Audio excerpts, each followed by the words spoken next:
ঠিক আছে স্যার।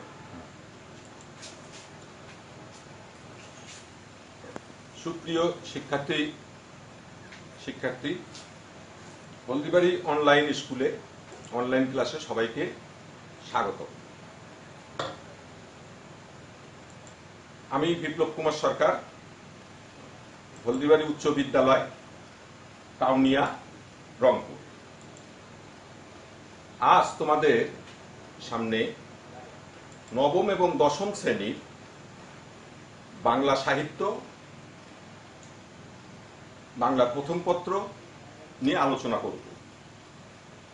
তোমরা বাড়িতে বসে আছো, আশা করি আমার এই ক্লাসটি মনোযোগ সহকারে শুনবে এবং যদি ভালো লাগে তাহলে এবারে শেয়ার করে দেবে, যাতে অন্য শিক্ষার্থীরা এই ক্লাসটি উপভোগ করতে পারে। এসো আমরা কিছু ছবি দেখি। এই ছবিটাতে তোমরা কি দেখতে পাচ্ছ? একজন ডাক্তার রোগী দেখছে, তাহলে ইনি হচ্ছেন ডাক্তার। পরবর্তী ছবিতে দেখো, ইনি একজন ইঞ্জিনিয়ার, তিনি বিভিন্ন রকম কাজ করছেন। এই ছবিতে দেখো, এনার পোশাক দেখে নিশ্চয়ই তোমরা ধারণা করতে পারছো যে ইনি হচ্ছেন উকিল।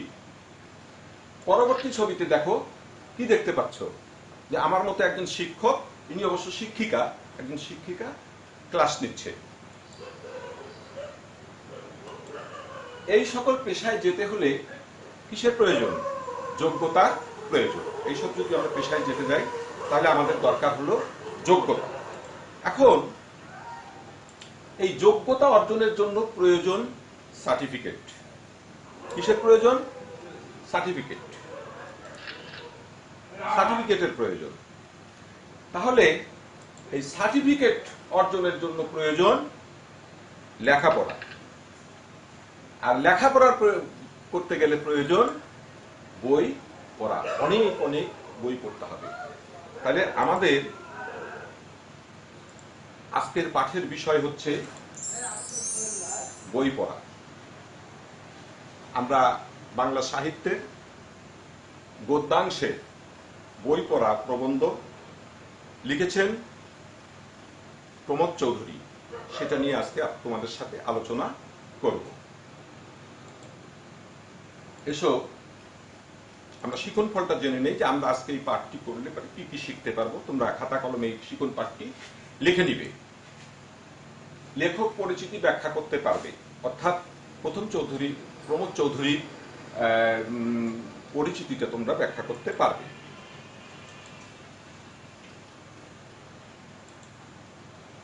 বই পড়ার প্রয়োজনীয়তা ব্যাখ্যা করতে পারবে।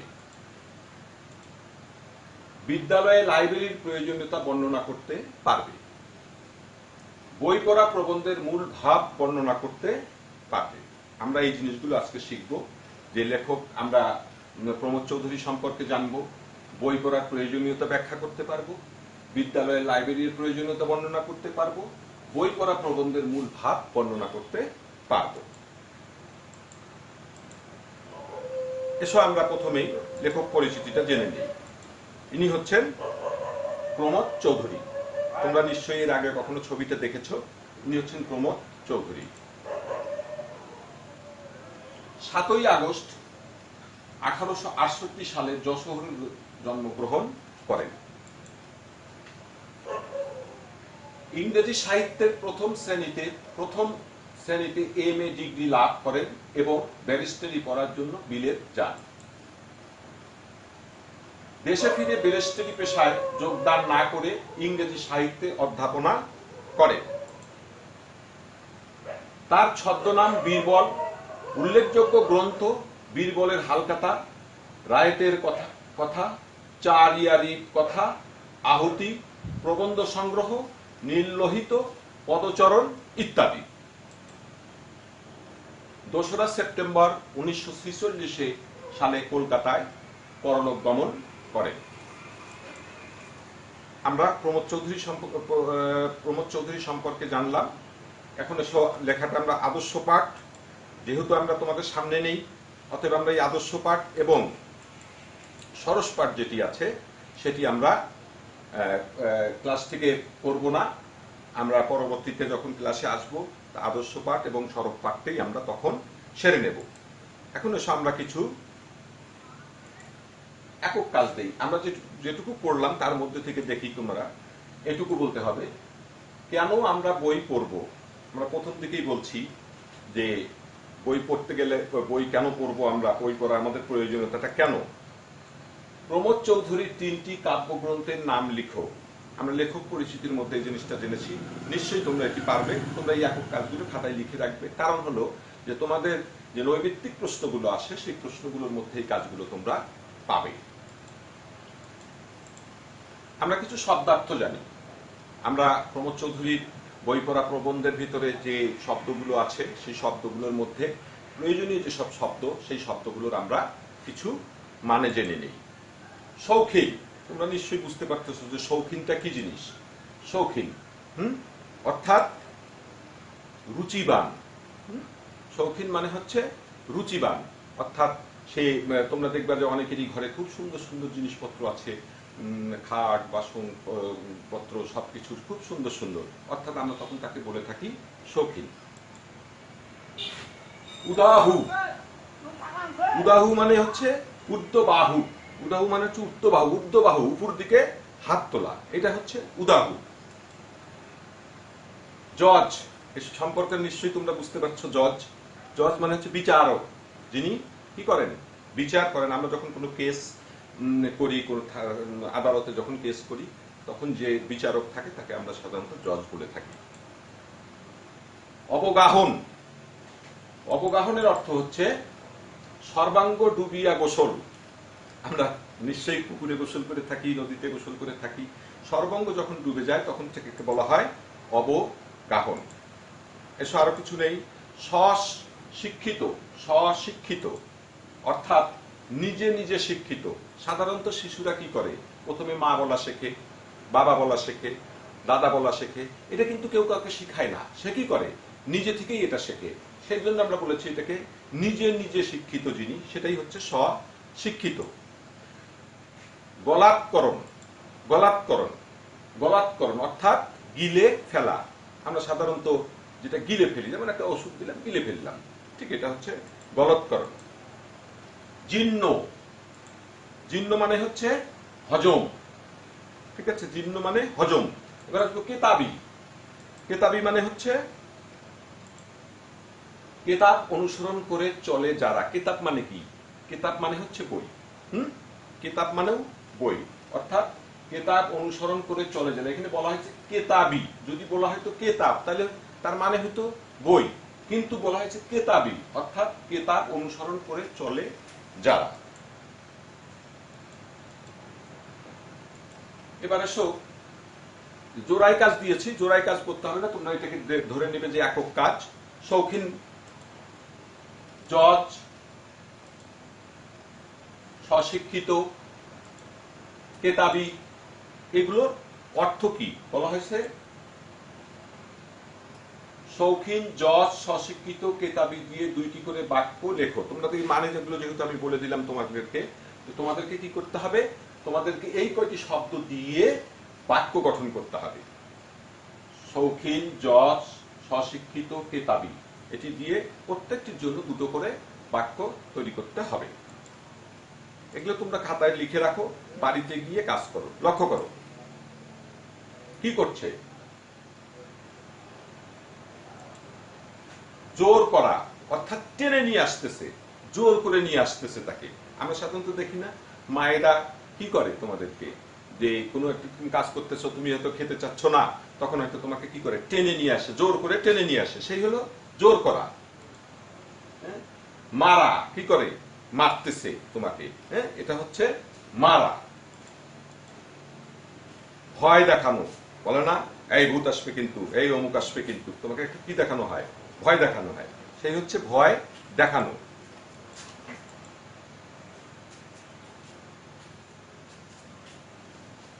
অর্থাৎ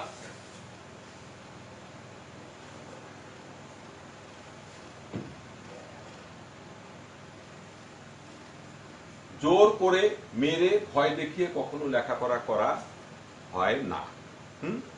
তোমাকে জোর করে পড়তে বসালো, জোর করে মেরে তোমাকে পড়তে বসালো, আবার ভয় দেখিয়ে তোমাকে পড়তে বসালো, কিন্তু তোমার মনোযোগ বইয়ের মধ্যে নেই। তুমি কি করলে? বইটা সামনে নিয়ে চুপচাপ বসে থাকলে তোমার বাবা মা দেখলো যে তুমি কি করতেছো, পড়তেছো, কিন্তু আসলে কি তুমি পড়তেছো? না, তুমি পড়তেছো না, তুমি অন্য কোনো চিন্তা করতেছো, অর্থাৎ তুমি ওই বইয়ের ভিতরে নেই, তুমি বাহিরে অন্য কোথাও অবস্থান করছো। তা আসলে জোর করে মেরে বা ভয় দেখিয়ে কাউকে পড়াশোনা করানো যায় না। আমরা কয়েকটা ছবি দেখি। আমরা ছবি দেখতেছি, এখানে লেখাপড়া করছে, এখানে লেখাপড়া করছে, এখানে দুই বোন, ধরা যাক দুই বোন, ঠিক আছে। বই পড়তে হয় নিজে ইচ্ছায় আনন্দ করে, তাহলে অনুসারূপ পৌঁছানো সম্ভব হয়। অর্থাৎ বই যদি তুমি আনন্দ সহকারে পড়ো, ইচ্ছা করে পড়ো, তাহলে তুমি আশানুরূপ যে জায়গায় যেতে চাও তাহলে তুমি সেই জায়গায় যেতে পারবে, অন্যথায় তুমি সেখানে যেতে পারবে না। অর্থাৎ তোমাকে যদি কেউ জোর করে, অথবা তোমাকে যদি কেউ মারে, অথবা কেউ যদি তোমাকে ভয় দেখিয়ে বই পড়াতে চায়, তাহলে বই নিয়ে তুমি বসে থাকবে, সময় হয়তো তুমি নষ্ট করবে, কিন্তু তুমি তোমার লক্ষ্যে পৌঁছাতে পারবে না। তোমাকে কি করতে হবে? ইচ্ছা করতে হবে, বইকে ভালোবাসতে হবে, বইকে নিজের মধ্যে আস্তস্ত করতে হবে, তাহলে পরে তুমি তো আশানুরূপ লক্ষ্যে পৌঁছাতে পারবে। লক্ষ্য করো, বই পড়া ছাড়া সাহিত্য চর্চার উপায় নেই। বই পড়া ছাড়া কারো কাছ থেকে শুনে বা কোনো কিছু করে সাহিত্য চর্চা করা সম্ভব নয়। যদি আমাদেরকে সাহিত্য চর্চা করতে হয় তাহলে অবশ্যই আমাদেরকে কি করতে হবে? বই পড়তে হবে। নট অনলি পাঠ্যপুস্তক, শুধুমাত্র যে তোমার পাঠ্যপুস্তক পড়তে হবে তাই না, পাঠ্যপুস্তকের বাহিরেও তোমাকে কি করতে হবে? বই পড়তে হবে, অনেক কিছু তোমাকে জানতে হবে। শুধু যদি পাঠ্যপুস্তকের মধ্যেও থাকো তাহলে পরেও কিন্তু তোমার জ্ঞানের প্রসার হবে না, জ্ঞানটা সীমিত জ্ঞানের মধ্যে, পাঠ্যপুস্তকের মধ্যে সীমাবদ্ধ থাকবে। এই কারণে তোমাদেরকে কি করতে হবে? তোমাদেরকে পাঠ্যপুস্তক ছাড়াও আরো অনেক কিছু বই পড়তে হবে। ধর্মচর্চার জন্য কোথায় প্রয়োজন? আমরা সাধারণত জানি যে ধর্মচর্চা করতে গেলে দরকার হলো মন্দির বা মসজিদ। হ্যাঁ, মন্দির বা মসজিদে। আমরা যদি হিন্দু হই তাহলে মন্দির, যদি মুসলমান হই তাহলে মসজিদ, যদি খ্রিস্টান হই তাহলে গির্জা। ধর্মচর্চার জন্য প্রয়োজন হচ্ছে মন্দির, মসজিদ বা গির্জা। দর্শন চর্চার জন্য কোথায় দরকার? যদি আমরা দর্শন চর্চা করতে যাই তাহলে দরকার হচ্ছে গুহা। দর্শন চর্চার জন্য হচ্ছে গুহা। গুহায় গেলে পরে আমরা দর্শন চর্চা করতে পারবো। বিজ্ঞান চর্চার জন্য আমাদেরকে কোথায় যেতে হবে? বিজ্ঞান যদি আমরা চর্চা করতে যাই তাহলে আমাদের দরকার হচ্ছে জাদুঘর।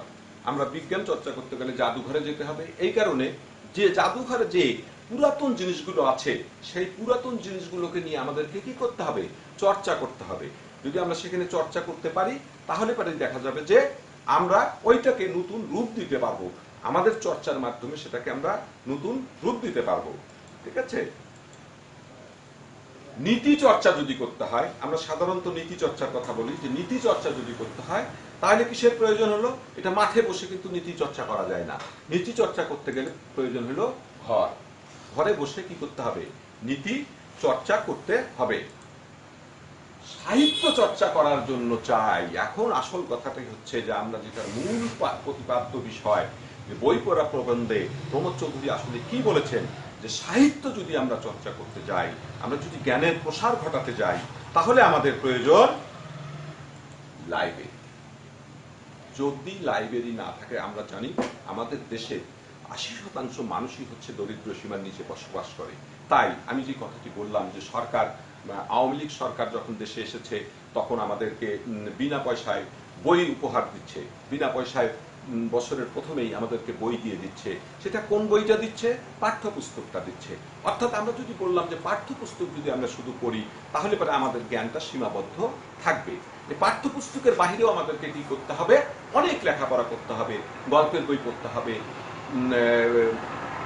বিভিন্ন রকম বই আমাদেরকে পড়তে হবে জ্ঞান উপার্জনের জন্য। আর এই জ্ঞান যদি আমরা উপার্জন করতে যাই তাহলে আমাদের যেটি প্রয়োজন সেটি হচ্ছে লাইব্রেরি। লাইব্রেরিতে প্রচুর বই থাকবে, সেখান থেকে তুমি ইচ্ছা করলে গিয়ে বিভিন্ন প্রকার বই পড়তে পারবে।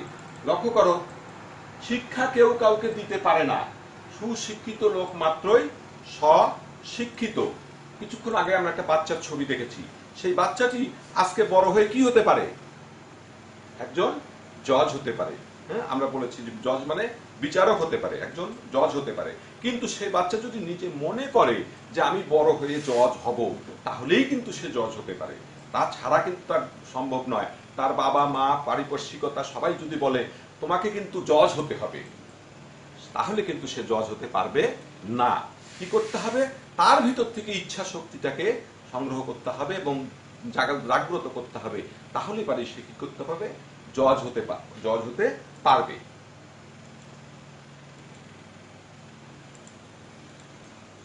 ইনি একজন শিক্ষক, আমি একজন শিক্ষক।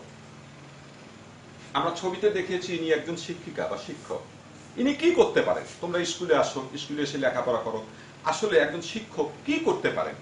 একজন শিক্ষক ছাত্রকে শিক্ষার পথ দেখিয়ে দিতে পারেন। আমি তোমাকে লাইনে ধরিয়ে দিতে পারি, তুমি কিভাবে এটা শিখবে, তুমি কিভাবে এটা করবে, এটা দিতে পারি। কিন্তু করার কাজটা কার? করার কাজটা হচ্ছে তোমার। তুমি যদি সেটা বাসায় গিয়ে অনুশীলন না করো, তাহলে কিন্তু এটা সম্ভব নয়। কৌতূহল, উদ্বেগ, বুদ্ধিভিত্তিক জাগ্রত করতে পারে। আমি তোমাকে কৌতূহল জাগাতে পারি, তুমি এটা করো, করলে এটা হবে। তোমার ভিতরে উদ্বেগ সৃষ্টি করতে পারি, তোমার ভিতরে বুদ্ধিভিত্তিক আমি জাগ্রত করতে পারি। কিন্তু আমি তোমাকে মুখস্থও করে দিতে পারি না, তুমি যেটা বুঝবে সেটা সেইভাবে তোমার ভিতরে আত্মস্থও করে দিতে পারবো না। কি করতে পারি? মনোরাজ্যের ঐশ্বর্যের সন্ধান দিতে পারে। আমি তোমাকে বলতে পারি তুমি যদি ভালো করে লেখাপড়া করো তাহলে তুমি এই হতে পারবে, তুমি ওই হতে পারবে, তুমি এটা করতে পারবে, তুমি ওটা করতে পারবে। বিভিন্ন ভাবে তোমার মনোরাজ্যের ঐশ্বর্যের সন্ধান আমি দিতে পারি, জ্ঞান পিপাসাকে জ্বলন্ত করতে পারি। এর বেশি কিছুই আমি করতে পারি না। তোমাকে আমি বলতে পারি তুমি এটা করলে ওইটা হবে, এটা করলে ওটা করতে পারবে, কিন্তু আমি কি তোমাকে করে দিতে পারবো? আমি তোমাকে করে দিতে পারবো না। সেই ক্ষেত্রে কি করতে হবে? তোমার ভিতরে সেটাকে তৈরি করতে হবে। আমি কি পারি? শিক্ষক হলো গুরু, নিজের অভিমত বিদ্যা নিয়ে অর্জন করে বিদ্যার সাধনা শিষ্যকে নিজেকে অর্জন করতে হয়। গুরু উত্তর সাধক মাত্র। শিক্ষক হলো গুরু, নিজের অভিমত বিদ্যা নিজে অর্জন করে বিদ্যার সাধনা শিষ্যকে নিজেকে অর্জন করতে হয়। তোমার সাধনা তোমাকেই কি করতে হবে? অর্জন করতে হবে। আমি তোমাকে এটা অর্জন করে দিতে পারবো না। আমি তোমার পথ প্রদর্শক, আমি তোমাকে পথ দেখাতে পারি, কিন্তু আমি তোমাকে অর্জন করে দিতে পারবো না। দেখো, মা যেমন শিশুর বল বৃদ্ধি পুষ্টির জন্য গরুর দুধ গ্লাসে নিয়ে শিশুর পিছনে ছোটে, গ্লাস দুধ নিয়ে ছুটছে। কার পিছনে ছুটছে? বাচ্চার পিছনে ছুটছে। কেন ছুটছে? ছেলে কি করতে পারতেছে না, দুধ খেতে চাচ্ছে না, মা ছুটছে। একজন শিক্ষক তেমনি তার বিদ্যা জ্ঞান নিয়ে ছাত্রের পিছনে ছুটছে। কিন্তু ইচ্ছা করলেই আমাদের স্কুল কলেজের শিক্ষা পদ্ধতিও ওই রকম। অর্থাৎ আমরা কি করি? আমাদের যে শিক্ষা ব্যবস্থা আছে সেই শিক্ষা ব্যবস্থাটা হচ্ছে এরকম যে আমরা ছাত্রছাত্রীকে গিলিয়ে দিতে চাই, গুলিয়ে শিক্ষা গ্লাসের মধ্যে গুলিয়ে খাইয়ে দিতে চাই। কিন্তু এটা কি সম্ভব? এটা সম্ভব নয়, এবং সেভাবে শিক্ষা অর্জন করা কিছুতেই সম্ভব নয়। স্কুল কলেজে লাইব্রেরির একান্ত প্রয়োজন। স্বেচ্ছায় স্বচ্ছন্দ চিত্তে স্বশিক্ষিত হবার সুযোগ পায়। রুচি অনুসারে নিজের মনকে নিজের চেষ্টায় সাহিত্য চর্চা করে জ্ঞানের পথে এগিয়ে নিয়ে যেতে পারে। অর্থাৎ তুমি যদি লাইব্রেরি যদি না থাকে, তাহলে তুমি পাঠ্যপুস্তকের মধ্যেই সাধারণত সীমাবদ্ধ থাকবে। তুমি পাঠ্যপুস্তকের বাহিরে কিছুই করতে পারবে না বা পড়তেও পারবে না, তোমার সেই সামর্থ্য হবে না বা এত বই পড়ার সামর্থ্য সাধারণত হয় না। তাই যদি একটি লাইব্রেরি থাকে, তাহলে তুমি সেই লাইব্রেরি থেকে বিভিন্ন রকম বই সংগ্রহ করে জ্ঞান অর্জন করতে পারবে।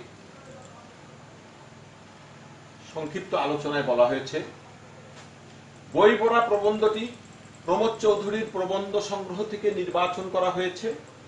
একটি লাইব্রেরির বার্ষিক সভায় প্রবন্ধটি পঠিত হয়েছে। আর্থিক অনটনের কারণে অর্থকারী নয় এমন সব ছাত্রছাত্রীদের কথা বিবেচনা করা উচিত। শিক্ষা প্রতিষ্ঠান থেকে লব্ধ শিক্ষা পূর্ণাঙ্গ নয় বলে ব্যাপকভাবে বই পড়া দরকার। সুশিক্ষিত লোক মাত্রই স্বশিক্ষিত। যথার্থ শিক্ষিত হতে হলে মনের প্রসার দরকার। তার জন্য বই পড়ার অভ্যাস গড়ে তুলতে হবে। লাইব্রেরিতে ছাত্রছাত্রী নিজের পছন্দ মতো বই পড়ে যথার্থ শিক্ষিত হয়ে উঠতে পারবে। পুরো বই পড়া প্রবন্ধের এটি সংক্ষিপ্ত তোমাদের দেওয়া হবে।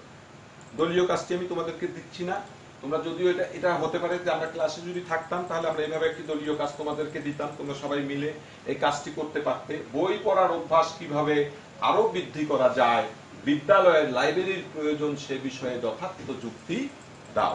এটি তোমরা বাড়িতে বসে চিন্তা করবে, বিষয়টি তোমরা যদি লিখে নাও তাহলে তোমাদের জন্য উপকার হবে। দেখি আমরা এতক্ষণ যা পড়লাম তার মধ্যে থেকে তোমাদের একটু মূল্যায়ন করে দেখি। প্রমোদ চৌধুরী কত সালে জন্মগ্রহণ করেন? বলো। 1866 সালে, 1868 সালে, 1867 সালে, 1868 সালে, 1869 সালে। কত সালে? 1868 সালে জন্মগ্রহণ করেন। তার সাহিত্যিক ছদ্মনাম কি ছিল? কার? প্রমোদ চৌধুরী। তার সাহিত্যিক ছদ্মনাম কি ছিল? দেখি। বীরবল, গদাধর, বীরেন্দ্র, প্রমোদ। আশা করি তোমরা বিষয়টা বুঝতে পারছো। তার বীরবল, তার ছদ্মনাম হচ্ছে বীরবল। বই পড়া প্রবন্ধে লাইব্রেরিকে কিসের উপর স্থান দিয়েছে?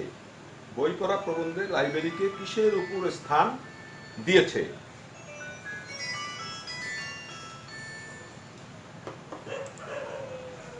হাসপাতাল, স্কুল কলেজের, অর্থবিত্তের, জ্ঞান মানুষের। উত্তর হচ্ছে হাসপাতাল। একটি বাড়ির কাজ তোমরা লিখে নাও, বাড়িতে বসে এটি করবে।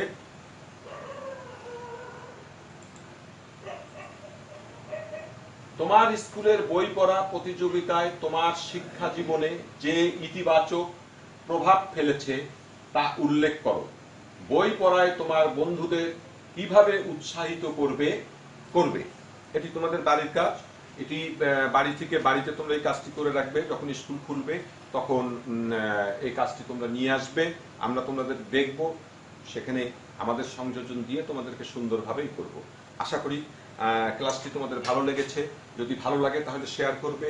বাড়িতেই থাকবে, বাড়ির বাহিরে কখনোই যাবে না, কারণ করোনার প্রভাব চলছে।